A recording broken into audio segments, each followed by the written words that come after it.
Pahayag 14, 6 at 7.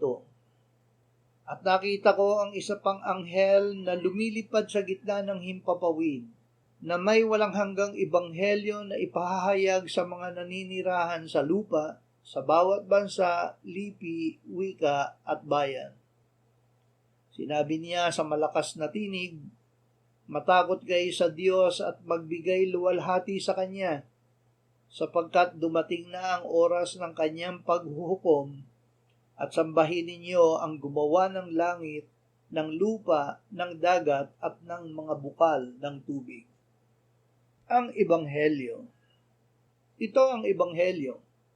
Si Kristo ay namatay para sa ating mga kasalanan ayon sa mga kasulatan, at siya'y inilibing at muling binuhay ng ikatlong araw ayon sa mga kasulatan. Ang Ebanghelyo ay walang hanggan dahil si Kristo ay walang hanggang Diyos. Sa simula ay ang salita, at ang salita ay kasama ng Diyos, at ang salita ay Diyos. Siya ang kordero na pinaslang buhat ng itatag ang sanlibutan. Sinabi niya na siya ang una at ang huli at ang nabubuhay. Siya ay namatay, ngunit ngayon ay nabubuhay magpakailan pa man.